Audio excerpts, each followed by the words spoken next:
If you are wanting to cook more of your meals at home, having a well-stocked kitchen can be really helpful. But I also know how daunting that task might be if we are just starting out. Maybe we're in our first home or our first apartment, or maybe we've recently moved and we're starting our kitchens over from scratch. And trying to think about stocking all of those things like spices and seasonings and condiments and just common ingredients, it can be really overwhelming whenever we are also trying to figure out how to just, afford our regular grocery list, especially right now whenever costs are on the rise. So I am refilling my coffee, and then I am heading out the door to do a little shopping. I've got to pick up a few ingredients for a video that I'm filming. I guess being at the grocery store is one of those almost daily things whenever you make food related content. But I also sat down and made a list of things that I, would consider to be just sort of standard seasonings, spices, condiments, basically the starting off point for building a kitchen. So I thought I would take you guys shopping with me and show you, how we can restock our kitchens just a little bit at a time for a minimal amount of money. Now, the kinds of things that I am talking about today when I'm talking about stocking your kitchen are the sorts of things that flavor foods, seasonings, sauces, spices, or the kinds of things that contribute to the chemistry of cooking, things that are necessary for certain recipes. If you want to see a video about common ingredients, like the building blocks for meals that I keep on hand in my pantry, fridge, and freezer, leave me a comment and I will try to get that video on the agenda for you guys. Can you guys hear the thunder? It's probably about to start raining again. It has been raining cats and dogs for 2 days. We are in a flood watch. In Oklahoma, we do not know how to do weather in moderation. It is either tornadic thunderstorms or face-melting heat. Droughts of biblical proportions or floods of biblical proportions. We just don't know how to do anything in the middle. So I took my little list that I made, and I took all the things on there and I put them into groups. And these are groups of items that I feel like kind of go together, but also each group would cost me at my stores right around $5 each. And I am also going to list these groups in order, the order in which I would buy them, so that hopefully somebody could maybe budget just an extra $5 a week or an extra $5 every couple of weeks and buy these items in these groups until you have a stocked kitchen. The very first things I would recommend finding a way to get into your kitchen are salt, pepper, flour, and oil. Oil is something that is used, to saute. It's used in cooking. It's also used to make dressings and to make marinades. I would recommend starting with the vegetable oil because it's pretty mild in flavor and it's also the least expensive one. So that is probably where I would start. A lot of baked goods use oil as well. There is a reason why salt and pepper are standard on quite a lot of restaurant tables and why you find it in a lot of kitchens, not just here in the US, but around the world. And that is because those two seasonings go a long way to seasoning various and sundry dishes. Have you ever tried to recreate your favorite restaurant dish and you feel like it's missing something and there must be this really exotic, crazy ingredient that they are using to make this taste so delicious? It's probably salt. Restaurants salt their dishes pretty heavily. So that's why I say it goes a long way to seasoning dishes. Now, salt is pretty cheap. You can usually get like a big container, just regular salt, for like 50 cents. Pepper, not so much. But a lot of stores are going to sell salt and pepper, like little salt and pepper shakers together as a set, and that would be a good jumping off point until you can budget for other kinds of salt and seasonings and maybe even some peppercorns and a pepper grinder to have fresh cracked black pepper in your dishes. The reason I chose flour as part of this initial grouping is because flour is often used as a thickener, and it's used to make a roux, which is the starting point for a lot of sauces.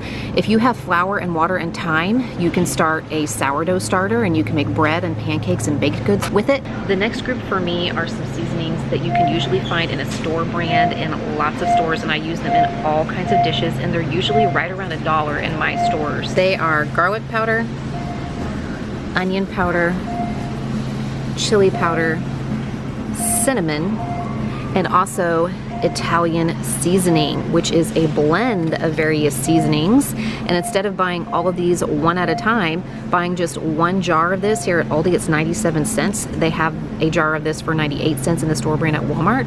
Instead of buying all these seasonings separately, I can just buy this one until I'm ready to stock up the rest of those spices on their own, and I can use this to season lots of dishes. I use this all the time. It's probably one of my most common seasonings. I don't know if you guys can hear that rain.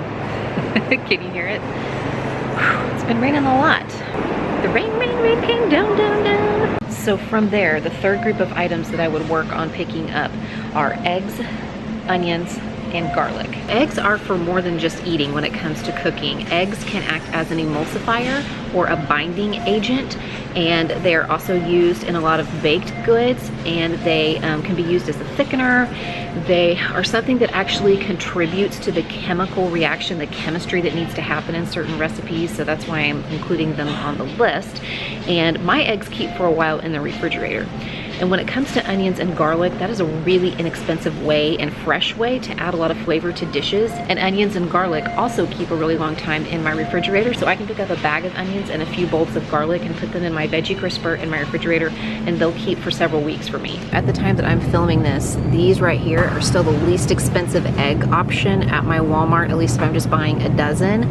It's $2.48 for a dozen of the 12 large cage-free eggs in the Market Side brand, which is a Walmart brand. The regular factory eggs are $3.04 for a dozen, a package that's a dozen. $4.49 for an 18 count, which really isn't a price break. It still comes out to $3 for a dozen if you were pricing them out by the dozen.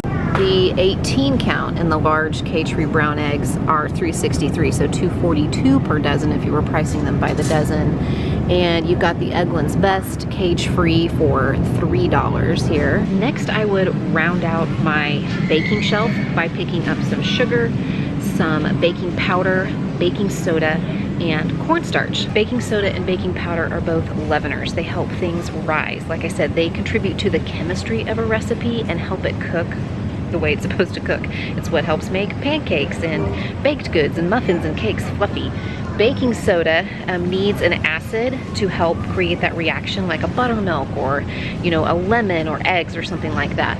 And baking powder already has something acidic added to it, so it's made from baking soda and then some kind of acid to help create that reaction, even though some recipes will still call for baking powder and baking soda, and also for acids like buttermilk or vinegar or lemon or something to create that reaction. Cornstarch is something that is often used as a thickener. You can make what's called a cornstarch slurry with a little bit of cornstarch and water, and you put it into something like a soup or a sauce, and it will help thicken it up.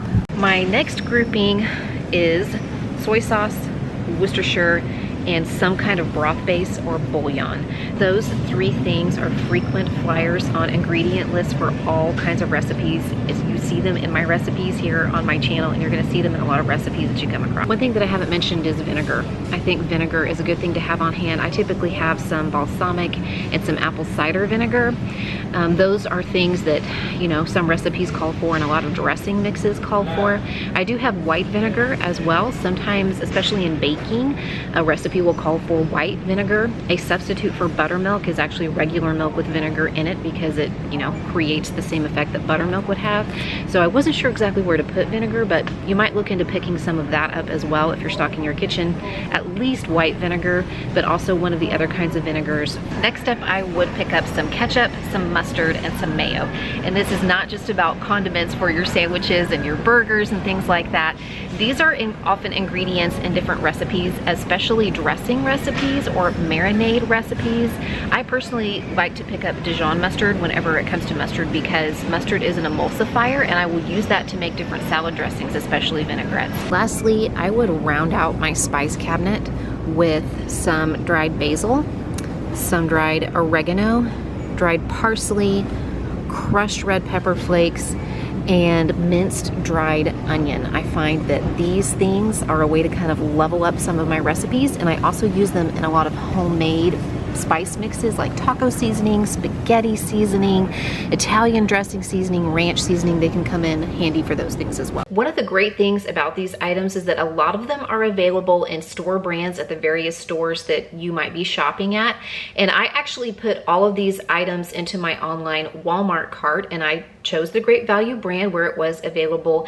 And for all of the items that I mentioned, if I was purchasing them in the sizes that I recommended and in the store brand, my total came out to $37.24. And I mentioned 7 different groups of items, and if I was purchasing them just one group at a time, the totals were somewhere between $4 and some change to $6 and some change. So right around that $5 range or so that I would need to budget if I was just buying one of those groups of items at a time. So is this an exhaustive list? No, not at all. And as you get to cooking more and as you explore new recipes, there are other things that you might want to add to your spice cabinet. There are lots of things in my spice cabinet that I didn't mention, but what I did whenever I was rebuilding my kitchen is that I stocked up on these basic things first, and then as I came across recipes that might call for nutmeg or dill weed or thyme or chili garlic sauce or salsa, you know, or some other kind of like condiment or seasoning, I would just, you know, buy that as I was perusing those recipes that needed it. But I focused in on those basic things that I mentioned first. And I did have to do this a few years back when we moved, because we actually had a 3-week gap between closing on the house we were selling and purchasing the house that we're in now, and we were staying with relatives. So I've been there. I've had to completely rebuild like my kitchen stock before. So I hope that this was helpful to somebody out there who might find themselves in the same boat. Maybe you have recently moved and need to start all over with stocking your kitchen, or maybe you are stocking your first ever kitchen. That is so exciting. So I hope there was something here that gave you some inspiration and some ideas, and I'll be sure to check in again soon with another video. Bye.